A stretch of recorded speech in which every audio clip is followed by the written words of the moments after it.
লক্ষ্মীর ভান্ডার মমতা ব্যানার্জির বাপের টাকা না। মমতা ব্যানার্জি বলতে পারে যে উনি ওনার কোষাধ্যক্ষ থেকে উনি দিচ্ছেন, লক্ষ্মীর ভান্ডার কেন নিব না? না না, আমাদের প্রিয় নেতা, সবচেয়ে মানে আমাদের জনপ্রিয় নেতা, আমাদের ভারতবর্ষের যশস্বী নরেন্দ্র মোদী দামোদর দাস। এবার ওনাকে দেখতে আসবো না তা কি কখনো হয়? ওনার বক্তব্য শুনবো না, ওনার মূল্যবান বক্তব্য, ওনার মুখের দুটা কথা শোনার জন্যই তো এত দূরে আসা। আজকে আমরা 100 কিলোমিটার দূর থেকে আসছি একমাত্র ওনার বক্তব্য শোনার। পরিবর্তন চাইছি কেন? কারণ আমাদের যে এই মুখ্যমন্ত্রী, পশ্চিমবঙ্গের মুখ্যমন্ত্রী, অপদার্থ মুখ্যমন্ত্রী, প্রথম কথা হচ্ছে নারী হয়ে নারীর সুরক্ষা দিতে ব্যর্থ। সেই মুখ্যমন্ত্রীকে প্রথমে হচ্ছে আমরা নারীদের সুরক্ষার জন্যই হচ্ছে ওনাকে আমরা চাই না, আমরা পরিবর্তন চাই। আমরা বিজেপি সরকার আনতে চাই, নরেন্দ্র মোদীর সরকার আনতে চাই এই পশ্চিমবঙ্গে। আমরা এবার মোদীকে দেখতে চাই।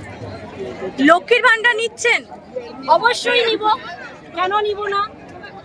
লক্ষ্মীর ভান্ডার মমতা ব্যানার্জির বাপের টাকা না।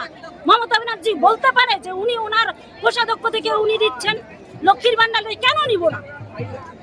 নারী সুরক্ষার বেশি চাইছেন নাকি বলছেন যে এই 1500 টাকা লক্ষ্মীর ভান্ডার দিয়ে হয়ে যাবে? কোনো দিনও না, এই 1500 টাকা দিয়ে আমাদের কিনতে পারবে না, আমাদের মাথা বিক্রি আমরা করব না। আমরা নারী সুরক্ষা চাই। যুবদের এই বেকার ভাতা 1500 টাকা, 85 লক্ষ ছেলে আজকে আবেদন করে আজকে 15,000 18,000 ছেলেকে যুব ভাতা দিয়ে কারো মন জয় করতে পারবেন না। ওনার সব ভাওতা ওগুলো আর কেউ বিশ্বাস করে না। অমিত শাহ বলছে লক্ষ্মীর ভান্ডার অন্নপূর্ণা যোজনা দেবে 3000 টাকা। কি মনে হচ্ছে 3000 টাকার জন্য সবাই এখন মা বোনেরা ভোট দেবে নাকি বিজেপিকে ভালোবেসে ভোট দেবে? সেটা একদমই না। আমরা পরিবর্তন চাচ্ছি। আমরা 3000 টাকার লোভে কোনোদিন এই বিজেপি সরকারকে আনবো এটা না। আমরা অরিজিনাল পরিবর্তন চাচ্ছি, বাংলার পরিবর্তন চাচ্ছি।